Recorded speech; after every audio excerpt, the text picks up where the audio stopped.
If you're visiting Savannah with kids, this is one stop I definitely recommend. We spent about 2 hours exploring the Georgia Railroad Museum, and it ended up being really fun.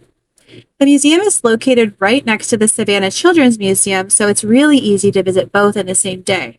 If you qualify for the Museums for All program, both museums are included, which makes this an incredible value for families. Now, this isn't just a train museum. It's the original railroad repair facility where steam locomotives were built and repaired more than 150 years ago. One of the coolest parts is that they're still restoring historic locomotives and railcars today. The first thing you'll notice is just how big this place is. You can wander through the old rail yard, explore historic train cars, and really imagine what this area looked like when it was a busy railroad repair facility. One of the highlights is the massive turntable right in the middle of the yard. Before modern switching systems, locomotives would roll onto this platform so they could be turned around and sent back out in a different direction. As you explore the grounds, you can follow through several of the original workshops. There's a blacksmith shop, boiler room, lumber shed, and the master mechanic shop.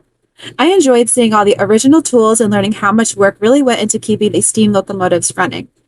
You don't have to be a train enthusiast to appreciate it. It gives you a glimpse into what railroad life was like over 100 years ago. This is a smokestack, which was part of the original railroad repair shops and helped vent smoke and heat from the boilers that powered the facility. Standing inside gives you an idea of just how big and massive this operation really was. It's also a really great place for some photos.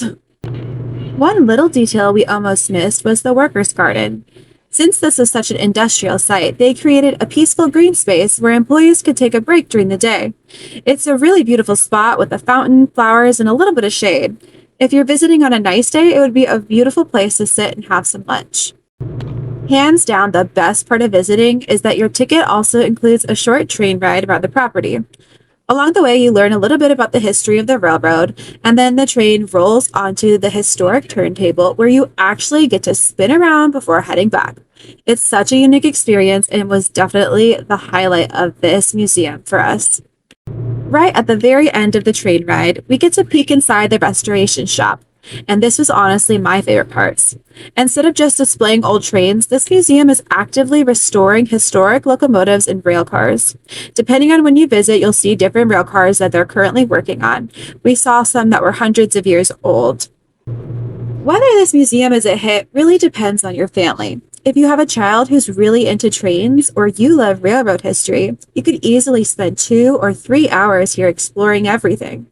For us, my daughter thought it was okay. She enjoyed riding the train and seeing some of the equipment, but she was much more excited to head over to the Children's Museum afterward. Overall, I recommend this museum, especially if you're planning it with the Children's Museum next door already. You can move through fairly quickly if you just want to see the highlights, or spend a couple of hours if your family really enjoys taking their time, reading the exhibits, and learning all about the history. Here's what you need to know before you go. If you're planning a visit, I definitely set aside anywhere from 1 to 3 hours, depending on how much your family enjoys history. Bring water if you're visiting in the summer or the spring, because it is Georgia and it gets very hot and there's quite a bit of walking outdoors in the sun. And if you qualify for the Museums for All, both this museum and the Children's Museum next door are included. Thanks so much for watching. If you're planning a Savannah trip, don't forget to check out our review of the Savannah's Children's Museum and my complete guide to the Museums for All program. I'll link both of those below, and I'll see you in the next adventure.